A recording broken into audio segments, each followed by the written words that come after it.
It's the SKOR North Twins Show.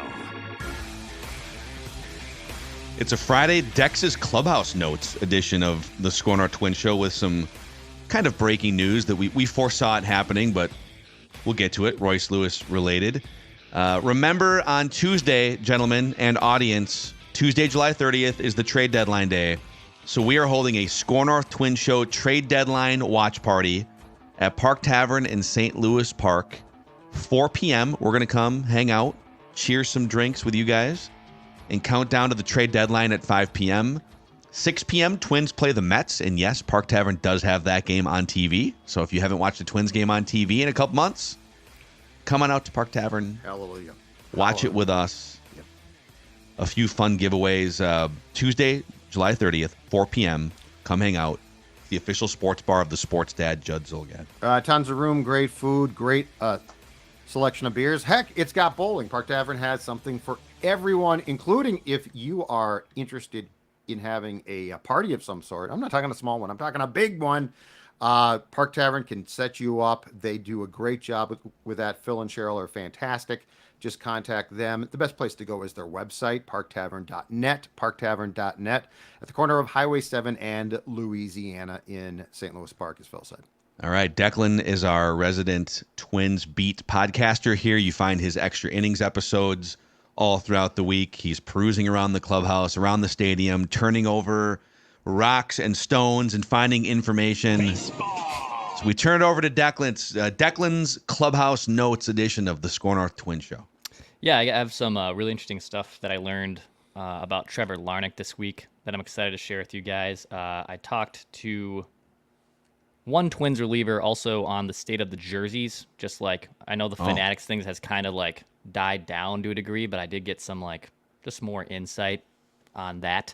But let's probably start though with Royce Lewis, who is back. He's back. He's back again. So Royce back from another injury. Had that groin issue, the abductor, I believe is what it technically was. It was an abductor strain. So he had a couple rehab appearances with the St. Paul Saints. The Twins were off on Thursday. I believe he still made that flight, though. So when the Twins flew out, I believe late Wednesday evening, I believe is when they flew out because they got there a day early to Detroit. Royce was with them regardless. Jose Miranda hasn't been activated yet. I would envision him probably even being activated at some point this series. The Twins do face Skubal on Saturday, so pack a lunch on that in that game. However, Jose Miranda nearing a return, but Royce Lewis getting back here. This is huge. The Twins had massive problems driving in runners within scoring position, even with the series win against the Phillies and in the 2 games against the Brewers. Both Miranda and Royce Lewis, 2 of the Twins' best hitters this season with runners in scoring position. So good news there. Great to have Royce Lewis back. I envision a lot more DH than third base, though. I don't think this is a guy that's going to be playing third base every day over Brooks Lee. Now, Brooks Lee might mix in more at second base than what maybe we're accustomed to, and maybe even mixing at some at shortstop if they don't play Willie Castro. But I do think we're going to see some DH days for Royce Lewis more than days at third base. Dex, do you think Julien goes down when Miranda is set to return? Is that the next roster move that you see? I think so. And look, Brooks Lee has struggled over the last week and a half, but I think they want to be more patient with Brooks Lee. I don't think they're just going to punish him for being adjusted to. And it's so strange. And maybe this does dovetail into the things I learned about Trevor Larnach in a backwards way of Julien just still not being able to swing at pitches that aren't fastballs is a just huge problem here, man. And I don't think this is just him seeing the pitches and learning it in season. I think this is going to be a complete off-season retooling for him. I'm not bailing on the idea that Edouard Julien is cooked and he's never going to figure this out, because we're literally. Oh, you think that's possible? It's possible. It's possible that he's cooked and won't figure that out for sure. However, like Trevor Larnach, which I'll get into here in a bit, it took 3 years, 3 different big league stints for Trevor Larnach to now finally put together a legitimate approach at the plate.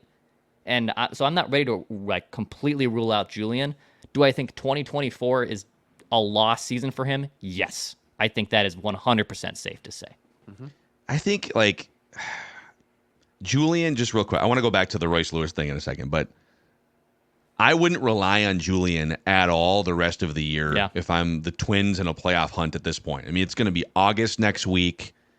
He comes back up. He's still looking at pitches right down the middle. He's taking too many called third strikes. That's not something that, hey, man, I think Declan nailed it. That's an off-season and spring training fix at this point. Now, hey, if he goes down, continues to hit well at AAA, and then comes back up and it clicks, it's a bonus. But I don't think you can rely on anything from Julien, even though he's still, right now, as of the recording of this, he's still on the Major League roster because they haven't made any other corresponding roster moves. But yeah, I think, but here's my question on Royce Lewis, Brooks Lee.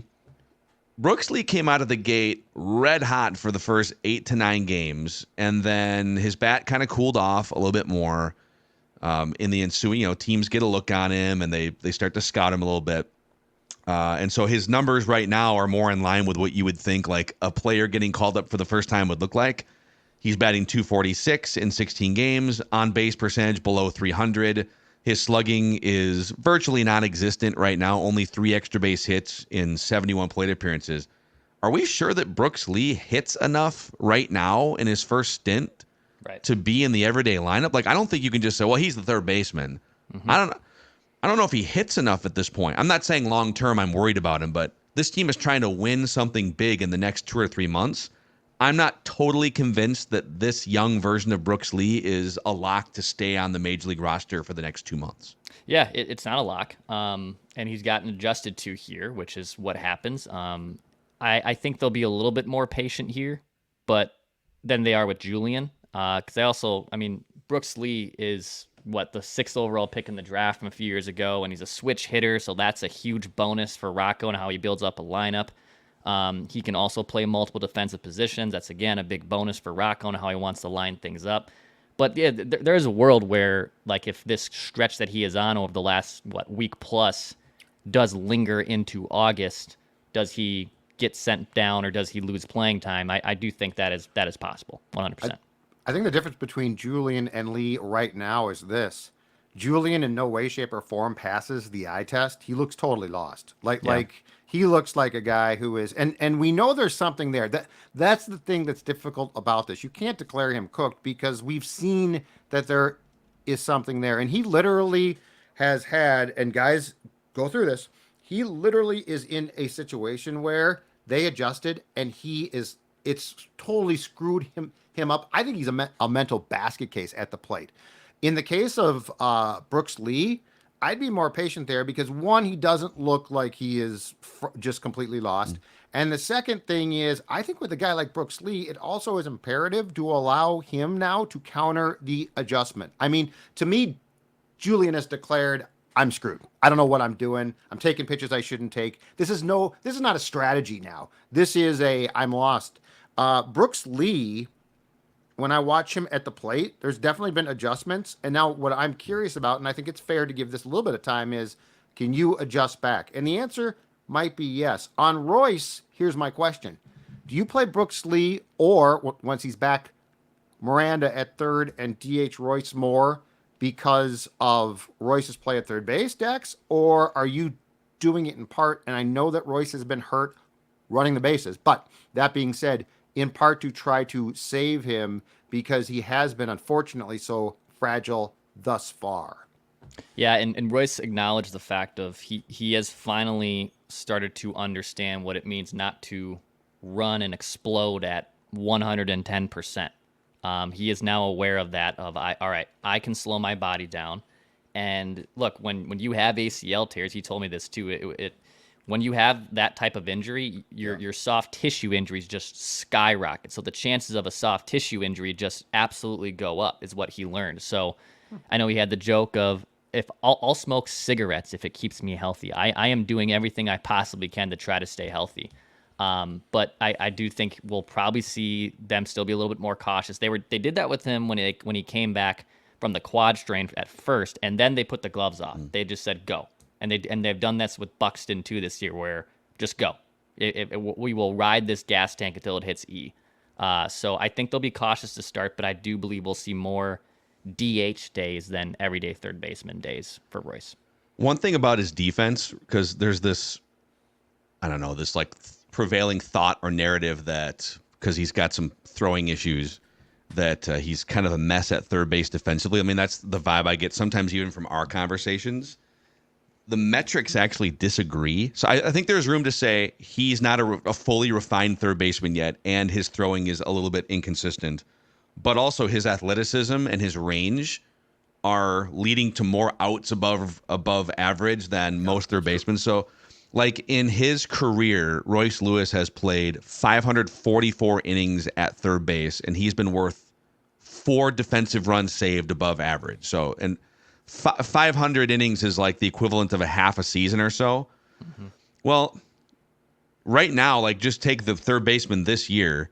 Like Matt Chapman is the best defensive third baseman. He's been worth about 8 defensive runs saved in 800 innings. So per every like 100 innings defensively, Royce Lewis is worth about a defensive run saved.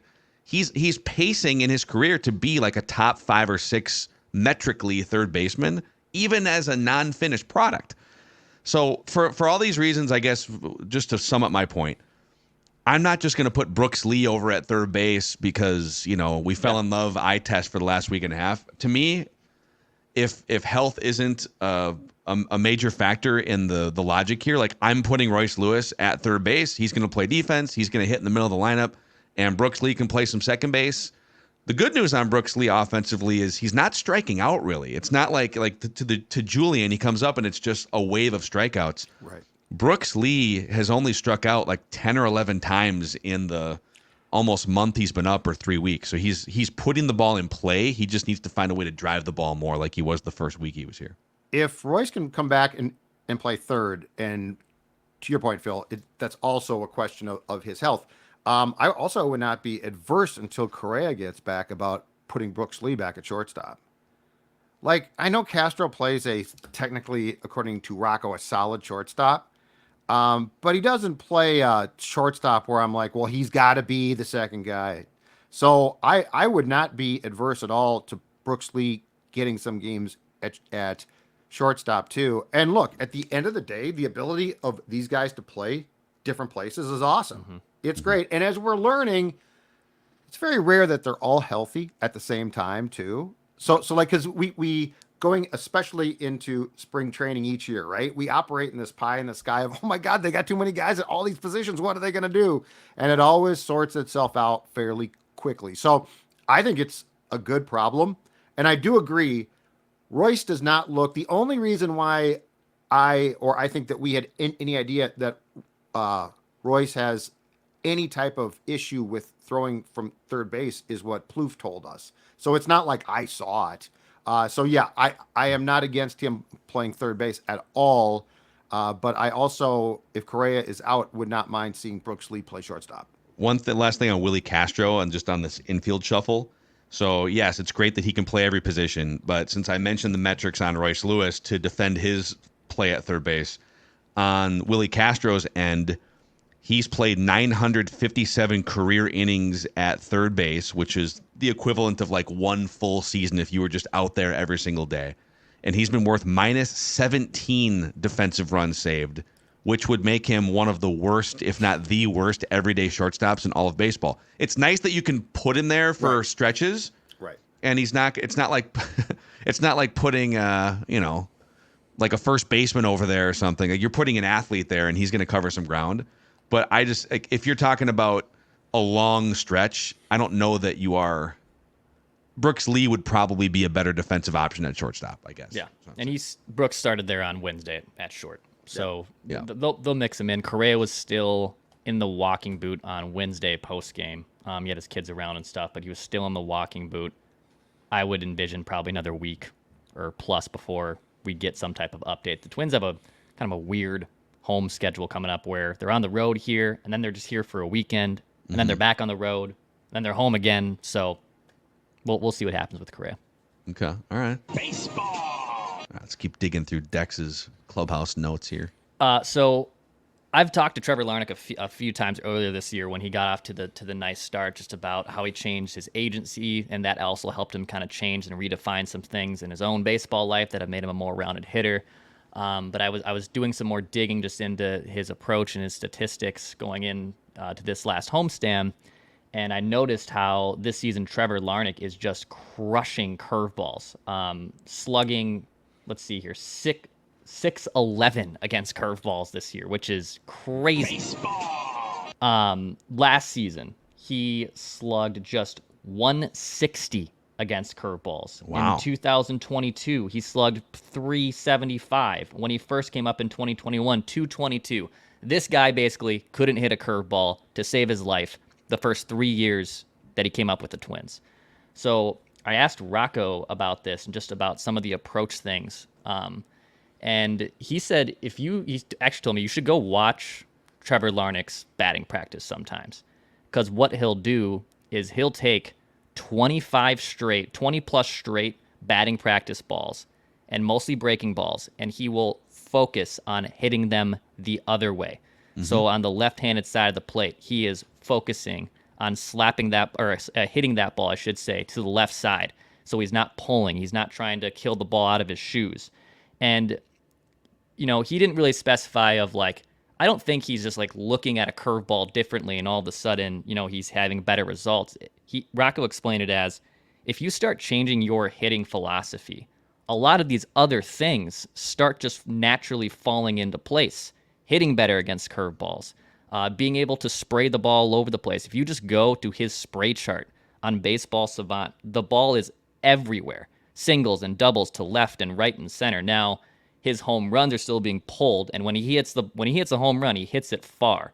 But when you can basically start controlling how you can place a breaking ball to wherever you want for a single or obviously a double or an extra base hit, it makes life a lot easier when they do try to come in on you with a fastball or a curveball middle in. And Trevor Larnach, who has the power to pull it over the fence for a big knock, it makes him a more rounded hitter.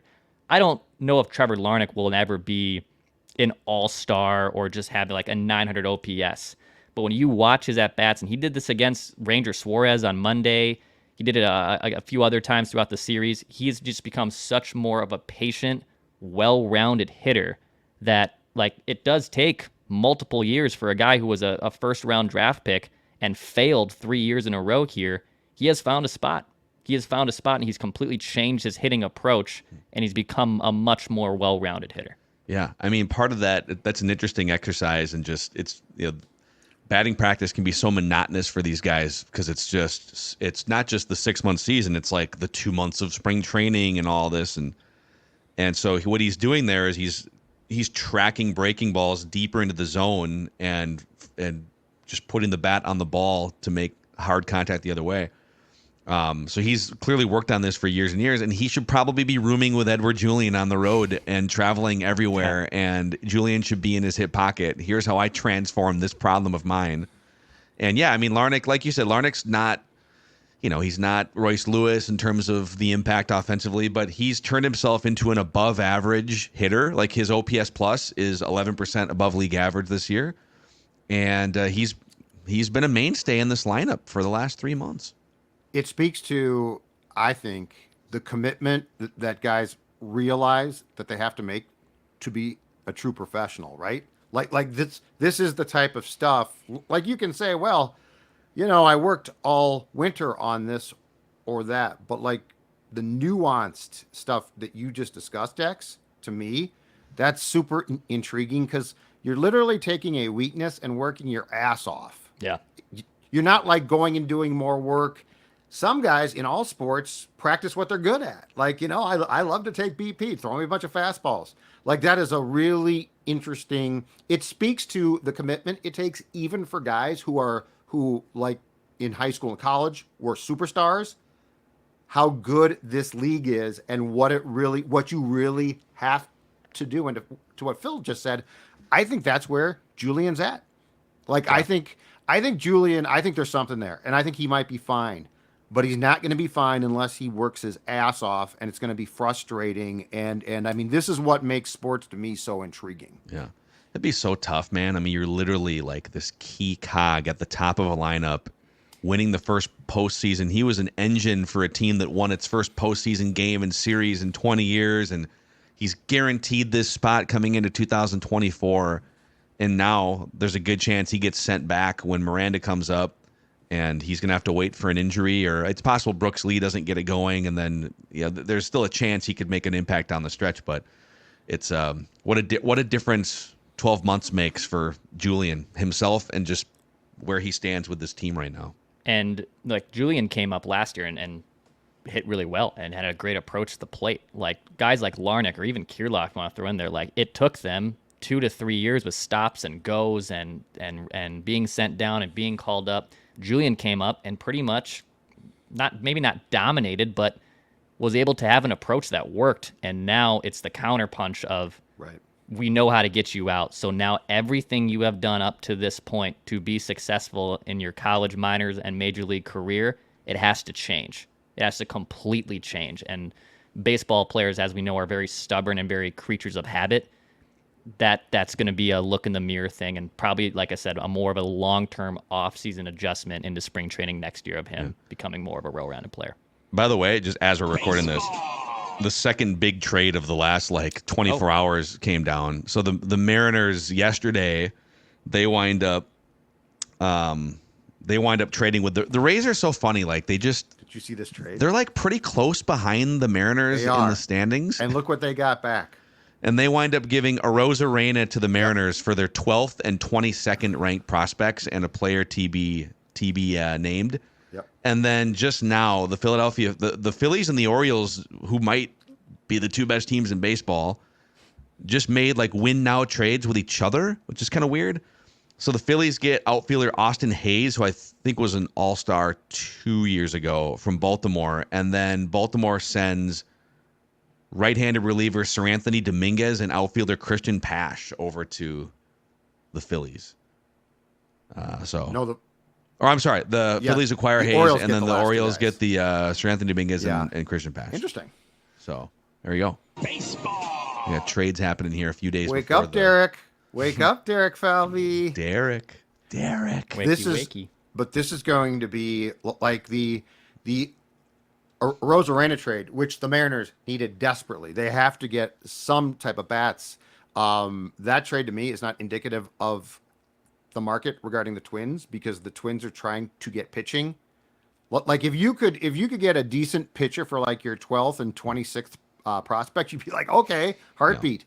But I think the pitching is where it's really going to be, because there's so many teams that need pitching. I think that's where the prospects, the best ones, are going to come in trades. And even though some people are like, that's all the Tampa Bay Rays got, I'd be careful doing business with the Tampa Bay Rays sometimes, because they're going to identify some prospects and they have a pool there that works for them. So even though on the surface you're like, that's it, be careful doing business with the Rays.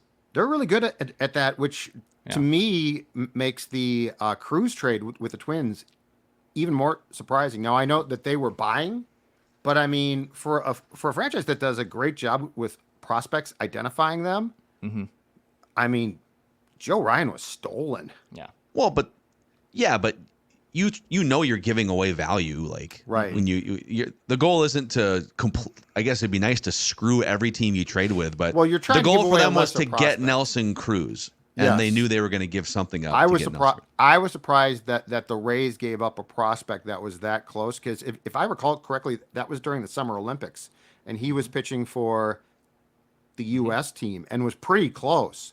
I'm just surprised that the Rays didn't give the Twins a lesser prospect, but good for the Twins. It's a great trade in retrospect. Roy, here, can I sneak a Feedback Friday question in here from Chris H? Baseball. Haven't heard you guys mention Blake Snell as a possible trade for the Twins. I was thinking about this last night. Reckless speculation. Last 3 starts since coming back from the injured list have been great, and they have been. He's made 3 really good Blake Snell-like starts. Mm-hmm. San Francisco, who's 6 games below 500, apparently opening to moving him. Mm-hmm. He has the player option. It's a Scott Boras special, right? It's like 25 or 30 million, and then it's 30. I think it's 38.5 million. Okay. I think it's that high. Ooh. Let's look that up real quick. That's Just make not- sure. If that's the case, it ain't happening. because For the I'll read the Twins. rest. That's it. with the So- season he's having, I would probably it's 30. 30 with 30 million player option with 15 deferred into I'd opt 2020. in. So there's some spider webs here of deferred So money. so this year it's for the rest of this year. Next year doesn't really matter because he's probably gonna opt out, right, and hit the Maybe. market. He I might don't- take the 30 million guaranteed and Yeah. spin it into another contract. I don't I think don't he know will. if he'll opt out. I wouldn't. Yeah, I would take the money. Of course, we say Really? that. I mean, why? He's had 3 good starts, but his Yeah. season But has been a if he disaster. pitches, but if he up until- pitches well down the stretch, Well, yeah, zero if he- chance he doesn't hit free agency. if he pitches really well and becomes, but I mean, I don't know. All I'm saying is I don't think that if you're the Twins, you can assume 100% unless Boris tells you he's opting out, and that unfortunately immediately disqualifies him for a trade to the Twins. They will Which is- not take that chance. And prorated just for this year is like $12 million for the remainder of the season, somewhere in that avenue. So you got to have potentially a matching salary, right? So the Chris H says starting pitcher is one of our biggest needs. What if he traded a top? Let's see. What if the Twins make a push and trade a guy like Wallner and another like top 10-ish prospect? Would that be enough to get it done? But it's less about that. I think if you said, hey, would you give up the capital it would take to get either 2 months or a year and a half of Blake Snell? I think the Twins would say, You nailed it. sure. But would ownership greenlight the finances?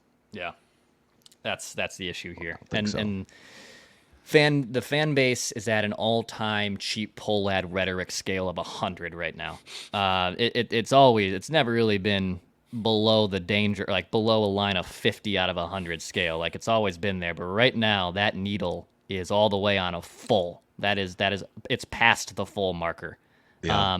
So even in a season where maybe there weren't these restrictions going on, I think it's a more entertaining discussion, and I would still love for Blake Snell to be on this rotation, even considering the season he has had.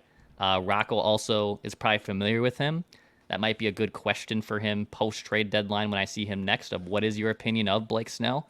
Because he did spend time with him in Tampa Bay when he won a Cy Young. So if we weren't having the payroll restrictions, I think this is actually a very fun idea. I just don't see them greenlighting and even just the opportunity to have a player for $30 million. I think that, would the Giants eat a chunk of the money to True. get better Then prospect capital, I and was would gonna the say, Twins yeah. be willing to give up more That's a good prospect capital?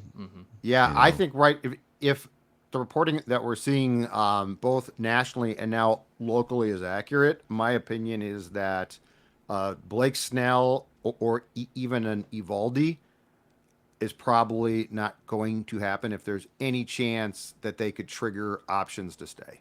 Yeah. Unfortunate. Sucks. Yep. No, yeah. Well, we'll see. A few days left here. We'll see what happens. Joe's got a chance to prove us all wrong, eating some salary. Yeah, and Blake Snell would be like one of the most expensive things you could go after, right? But there's other options that it really depends. Like, is getting a number 4 starter that isn't going to factor into your playoff rotation, does that matter? Can you? Because I feel like they can get to a wild card spot without that trade. Yeah. So, and to me, any trade would be: does it help you win and go deeper in the playoffs? And here's a question that we could probably spend a show talking about this, especially first round, best 2 of 3. And I don't know the answer, but I'll throw out the question. Are we sleeping on the potential contributions of Ober and Simeon Woods Richardson if you bump them up? Those guys have been really good. I don't know really the good. answer, but yes. And Jody if just said it. we don't look at pitchers' wins and losses as a meaningful statistic, but I believe the Twins and Simeon starts are 12-4 this year. They win games when he starts. And he's pitching deep enough to be impressive. Well, but he only has 3 wins though, so we need to just stop putting that even as a. I'm glad Target Field has emphasized wins above replacement and some other things instead of just the cookie cutter stuff. I would say we're sleeping more on the idea of Bailey Ober being a more legitimate contributor to them. Okay. Yeah. Yeah. They still have some gloves on Simeon, and even though he's pitched great. Let's be honest, he's pitched great. I think Ober, they would trust Ober in a playoff game. But you know what? Be sure to be sweet right now if Sonny Gray was still on this rotation, because I'd feel a lot different about the Twins' playoff chances if they had Sonny Gray being Sonny Gray right now. Yeah, that'd be an extra, $30 million or whatever, 25 that he signed for.